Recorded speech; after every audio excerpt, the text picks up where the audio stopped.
Bonjour, je suis Stéphanie de la chaîne de la couture du renard. Aujourd'hui, je vais vous présenter la robe 115 du Burda Style d'octobre 2025. Alors, c'est une robe qui est un petit peu longue à réaliser parce qu'elle a beaucoup de pièces. Et puis, les matières utilisées, en tout cas celles que j'ai choisies, eh bien, elles sont compliquées à travailler.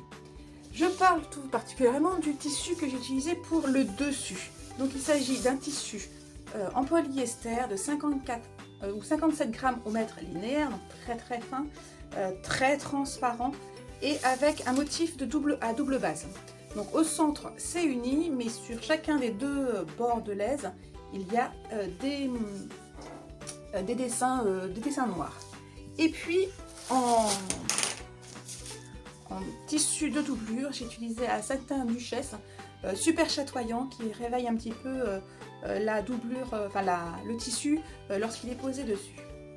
Donc c'est une robe qui a été difficile à coudre du fait de ces tissus.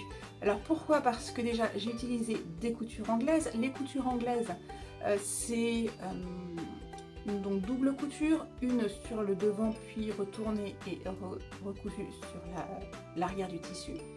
Et puis j'ai utilisé, j'ai réalisé toutes les débords de manches avec un ourlet type mouchoir, mais avec un tissu extrêmement fuyant, ce qui m'a amené à recommencer un nombre de fois assez important. Ceci étant, j'ai dû faire des modifications au niveau de la composition des pièces qui sont normalement attribuées à la doublure et au tissu par le magazine Burda. Pour ma part, il y a deux pièces que j'ai changé de destination. Je les ai passées en doublure plutôt que en tissu. Donc il s'agit des pièces de la manche. Donc ici vous avez un premier volant de manche. Et normalement ce tissu là qui est la tête de manche devrait être en tissu de dessus. Moi j'ai choisi de le faire dans un tissu de doublure parce que sinon ça aurait été trop transparent et trop fin pour le support. Et puis j'ai également choisi la même option pour la partie de dessous de manche qui est ici. Voilà, alors il faut savoir qu'il y avait plus de 5 heures de rush de vidéo pour cette robe, mais j'ai essayé de vous faire tenir l'ensemble de la construction de la robe en, allez, on va essayer 40 minutes. Allez, je vous dis à très bientôt. Alors voici les pièces du patron de la manche. Alors il y a la pièce du haut, donc celle-ci, mais elle ne correspond pas franchement à un volant de manche, même si c'est l'équivalent, c'est celui-ci là. Mais il est posé vraiment au-dessus, donc je vais le mettre plutôt dans la partie avec le buste.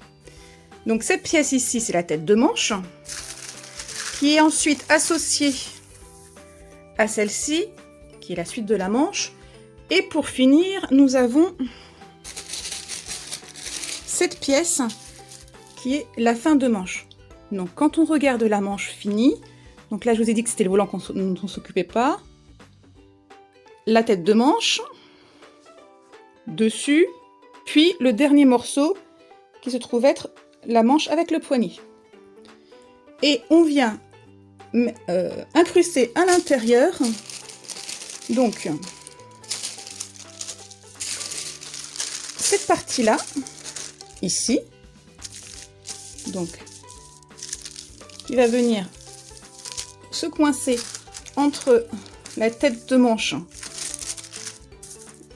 et le dessous de manche, la deuxième partie.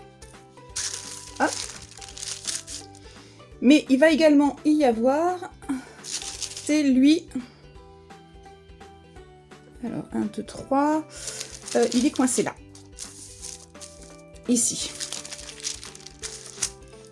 C'est bien ça, hein? Oui, c'est ça. Donc, je reprends, donc là c'est le morceau qu'on ne s'occupe pas, tête de manche, premier volant coincé, dessous de manche, un volant suivi de bas de manche en tissu. Donc on a les pièces principales de la manche. Donc la tête de manche, Donc sur cette partie-là, il y a une fronce à réaliser. Donc tout autour, ici, on commence par poser un fil de fronce. Ensuite, on va venir refermer les pièces. Donc les pièces numéro 29, 31, 30 et 32 en couture anglaise. Alors quand je dis refermer, c'est que je prends ma pièce et je viens la replier et je viens coudre en couture anglaise, c'est-à-dire que là j'ai 1,5 cm de marge de couture. Je vais venir coudre envers contre envers, c'est-à-dire l'endroit au-dessus, à 1 cm du bord. Puis, donc c'est cousu, je viens dégarnir pour qu'il ne reste que 3 mm de couture. Je retourne ma pièce qui est cousue, hop, et je viens enfermer en fait les coutures.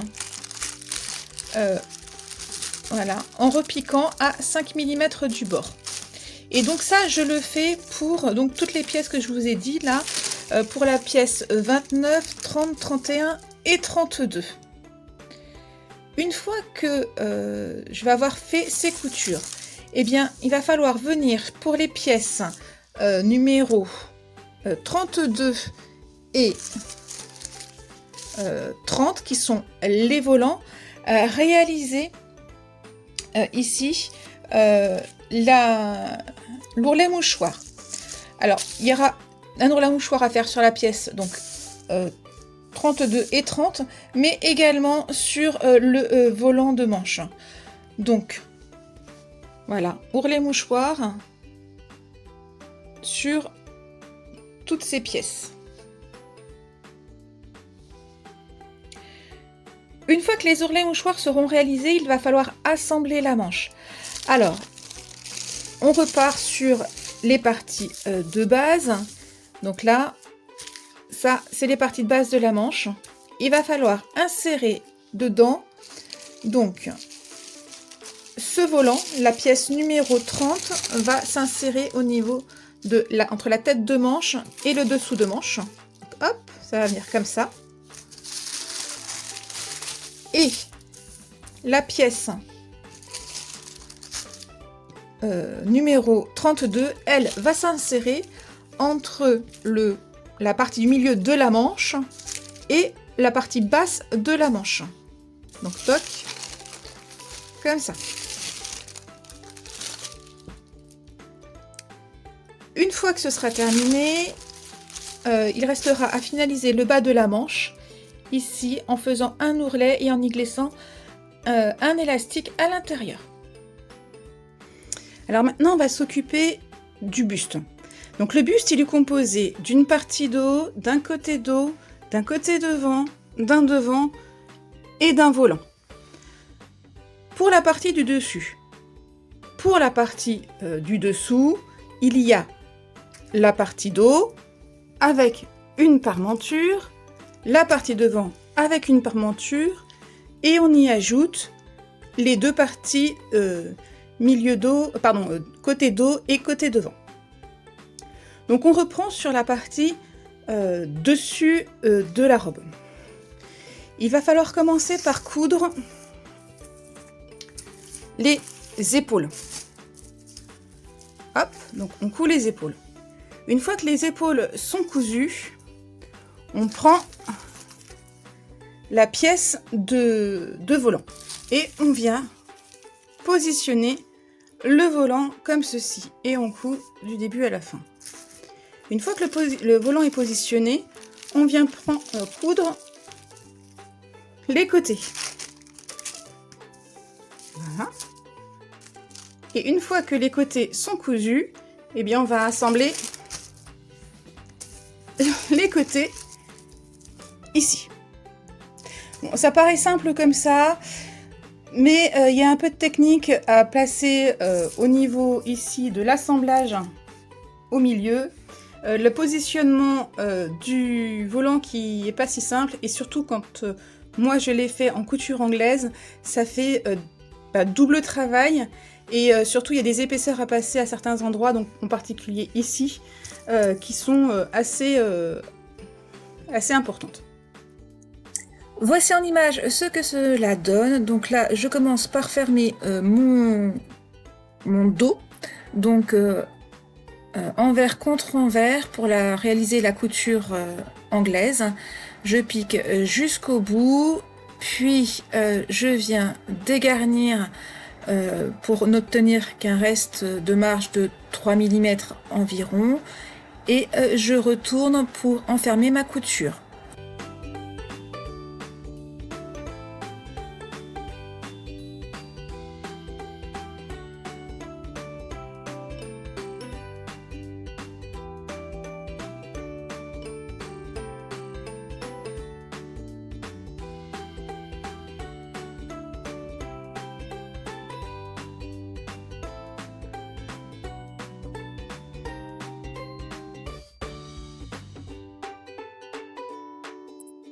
Puis je viens assembler les côtés donc du dos sur la partie dos et les côtés de devant sur la partie devant, mais sans réaliser la finalité de la couture anglaise, parce que à ces endroits-là, il faudra après apposer le volant. Une fois que ces coutures seront réalisées, je vais donc refermer les épaules.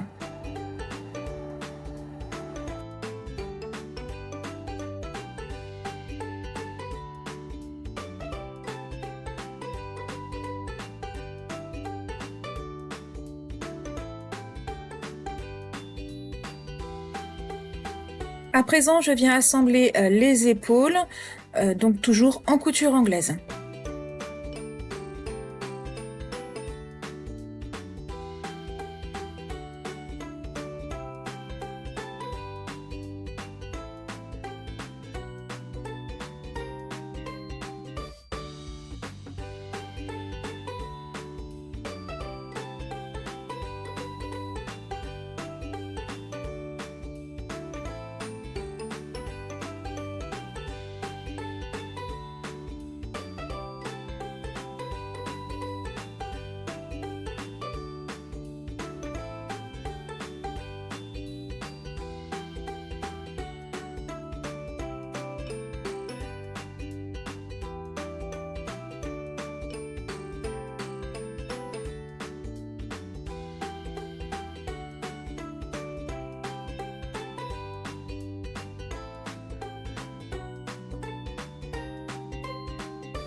J'assemble à présent le volant qui se trouve sur la première partie de la manche sur le buste.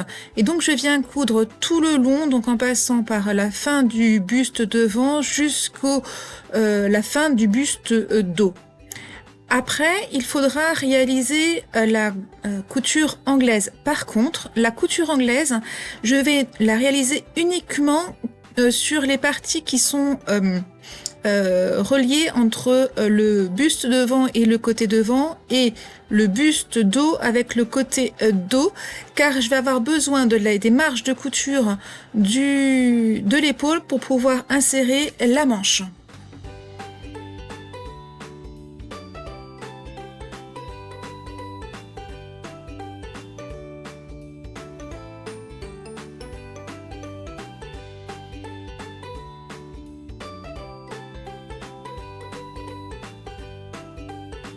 Puis je viens assembler les milieux côté droit et gauche, toujours en couture anglaise.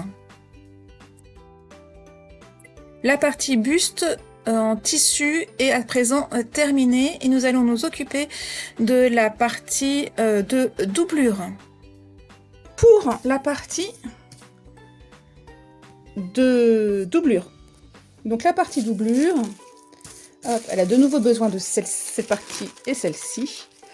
Là, il va falloir assembler donc la partie dos ici, y adjoindre la parmenture ici qui doit être thermocollée. Sur la partie devant, il y a la parmenture qui est en applique ici, qui est aussi à thermocoller. Une fois que ceci est fait, on vient assembler les deux morceaux. Puis, là, on vient ajouter les côtés. Hop, je reprends le bon sens. Les côtés ici et on vient ensuite refermer les côtés ici et là-bas. Donc ça, c'est quand c'est simple. Bon, alors, vous allez voir, moi je vous ai dit au début de la vidéo, je crois, que j'avais énormément galéré sur le buste, et en particulier sur mes V, ce qui fait que je n'aime pas du tout cette robe. C'est qu'en fait, je ne comprends pas pourquoi on est venu ici mettre une parmenture en applique, surtout que ici c'est un V, donc c'est une partie qui est assez embêtante à coudre, c'est pas ce qui est le plus évident, mais en plus comme moi je les ai faites en couture anglaise, ça devient mais un calvaire. D'autant plus que on aurait tout simplement pu utiliser non pas cette pièce là, mais cette pièce là, et venir juste thermocoller un V ici. Donc il n'y aurait pas eu le problème ici de la pointe. Tout comme ici, on aurait pu utiliser cette pièce-ci, donc pas et thermocoller ici, et à la rigueur venir après avec un morceau de tissu dans celui-ci, venir juste rabattre en prenant en sandwich la pièce de tissu avec la pièce de doublure et venir juste donc la prendre en sandwich et repiquer ici dans la doublure. Ça aurait été beaucoup plus simple que ce que j'ai fait et surtout beaucoup plus joli. Alors, je commence par poser la parmenture devant et en couture anglaise, ce qui impose énormément de difficultés parce que dans la prévision de la pointe et du retour, c'est pas ma tasse de thé, quoi. Donc, je fais mon possible et puis, vaille que vaille, j'essaye d'aller jusqu'au bout. C'est franchement pas terrible. Je vous ai donné la méthode que j'aurais finalement utilisée normalement, mais là c'est pas bon, faut peut-être pas suivre. Je vous le montre quand même, mais c'est pas top. Donc j'ai réincisé un tout petit peu ma pointe en bas et je suis repartie du bas pour pouvoir recoudre. Puis je suis venue réaliser la couture d'enfermement de la couture anglaise en espérant que là ça soit plus facile à réaliser.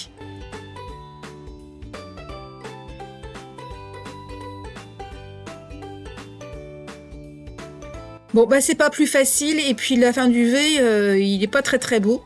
Je vais sous-piquer le pourtour, et je pense que j'arriverai à caser tant bien que mal les millimètres de tissu en surplus.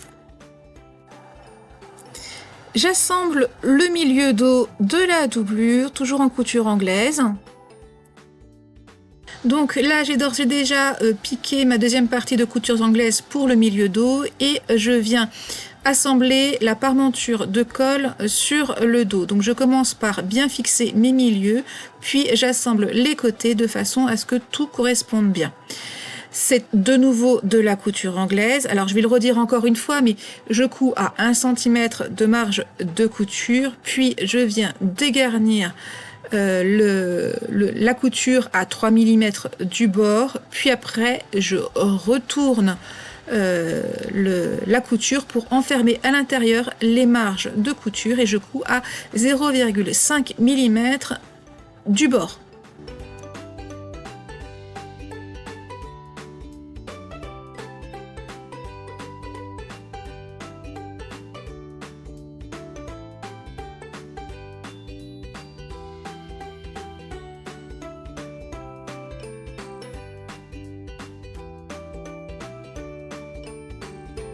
Puis, je viens réaliser une piqûre de glaçage des marges de couture tout autour de la parmenture de colle au niveau du dos.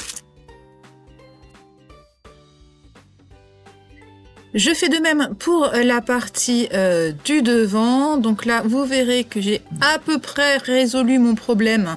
Et encore, on va dire ça, de mon bas de V. Donc avec cette petite surpiqûre, j'espère que ça ira un tout petit peu mieux. C'est pas gagné, hein.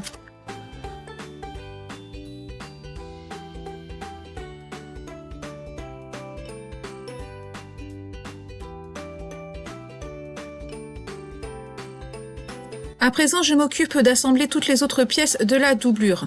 Donc, côté devant sur le devant, côté dos sur le dos, et puis assemblage des côtés les uns avec les autres. Alors, je vous filme pas l'ensemble du processus, c'est tout pareil, c'est de la couture anglaise, donc je répète, je commence par coudre à 1 cm de marge de couture, envers contre envers, je dégarnis pour ne laisser que 3 mm de marge de couture, puis je retourne et j'enferme la première couture dans une deuxième couture à 5 mm du bord de la première couture. Voilà, je pense que vous avez suivi. Et donc là maintenant, je passe à la couture des épaules, donc les unes sur les autres, toujours en couture anglaise. Donc j'assemble mes 2 épaules. Alors je fais bien attention à faire correspondre mes parmentures parce que j'ai un changement de couleur en plus. Donc voilà, j'assemble les épaules à 1 cm l'une et l'autre. Puis après, je vais venir dégarnir pour ne laisser que 3 mm et recoudre et en enfermant la couture.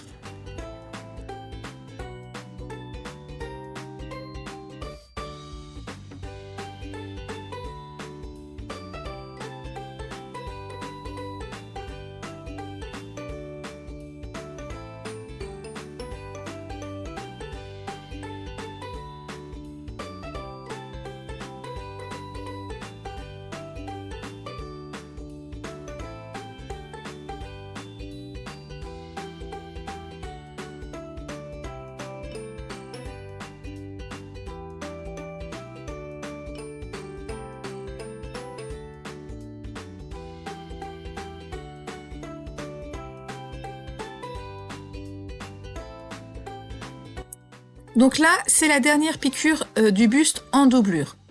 Maintenant qu'elle est réalisée, je vais pouvoir piquer ensemble la doublure et le buste au niveau de l'encolure. Alors contrairement au reste des autres coutures, j'ai décidé d'arrêter la couture anglaise sur ce col. Donc je pique à 1,5 cm du bord, je retourne en piquant mon aiguille pile dans le V et je remonte en faisant tout le tour de l'encolure.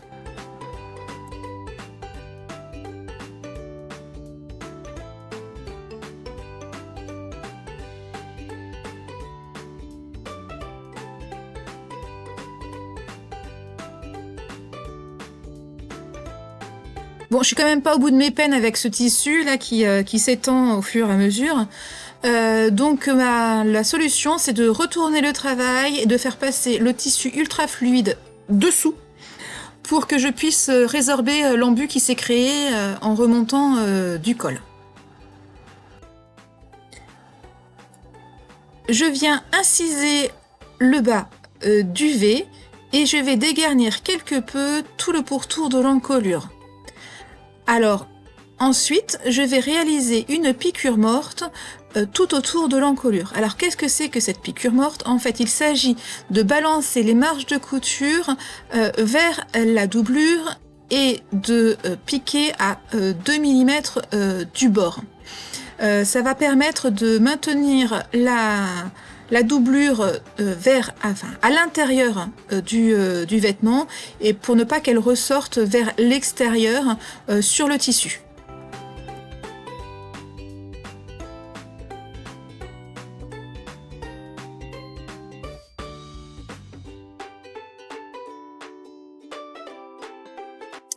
À présent, je viens m'occuper de piquer les manches sur l'emmanchure. Donc l'emmanchure de du buste, il est compris avec la doublure plus le tissu. Et donc, je viens assembler donc, ces 3 morceaux de tissu les uns sur les autres. Et je dirais même 4, car sur le pourtour de l'emmanchure, il y a aussi le volant du dessus. La tête de manche est particulièrement froncée. Donc, faut répartir au mieux les fronces, mais ce ne sera pas tout plat. Par contre, ce n'est pas un problème parce que le volant va venir cacher les fronces de la tête de manche. Il s'agit là aussi d'une couture anglaise, donc je couds à 1 cm du bord, puis je vais venir dégarnir et enfermer cette couture dans une nouvelle à 5 mm du bord.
Une fois les 2 manches assemblées, je vais venir glacer ensemble la partie tissu et la partie doublure du bas du buste. Cela me permettra d'assembler plus facilement ensuite la partie de la jupe. Lors de cette couture, je fais particulièrement attention à ce que l'ensemble de mes coutures soient bien superposées les unes aux autres, que les milieux côtés soient bien sur les milieux côtés, que les assemblages milieu dos soient bien sur les assemblages milieu dos. Enfin bon, vous avez compris le principe.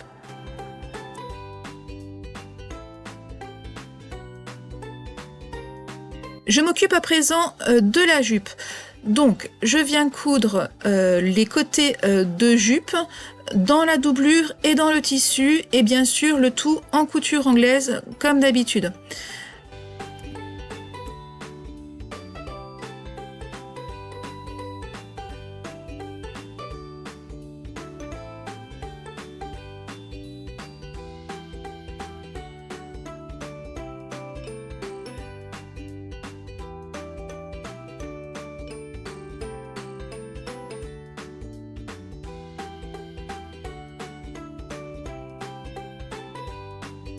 Une fois que mes 4 côtés de jupe sont cousus, c'est-à-dire le côté en doublure et le côté en tissu, je viens réaliser les ourlets de bas de jupe. Alors là, c'est un vrai bonheur de pouvoir coudre avec l'ourlet ourleur sur la doublure, parce que sur le tissu, c'est pas du tout la même chose. Ça part en cacahuète très régulièrement. Donc voilà, au moins la doublure ne me pose pas de difficultés particulières.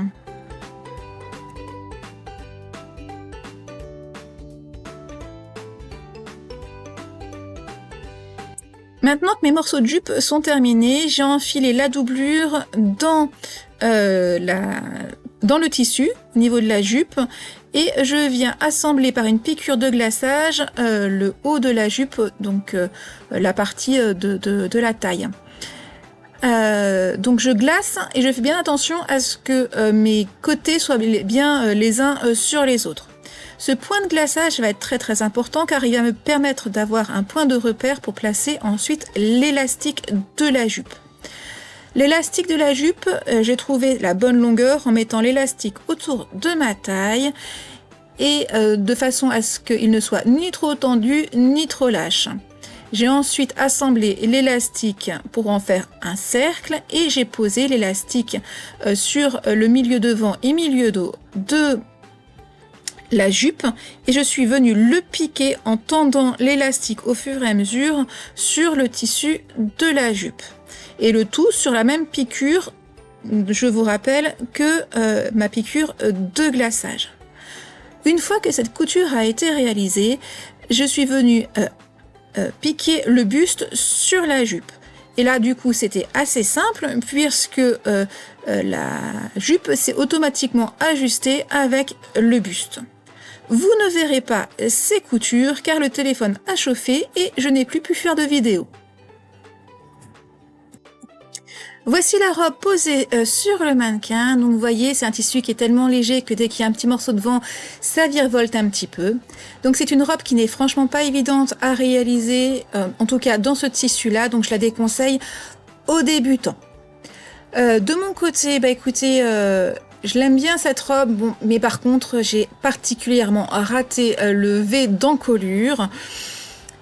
Je sais pas comment je vais le rattraper, mais on verra bien. Eh bien écoutez, si cette vidéo vous a plu, eh bien abonnez-vous, likez, et puis si vous avez des commentaires, eh bien écoutez, mettez-les et je vous répondrai avec grand plaisir. Je vous dis à très bientôt, au revoir.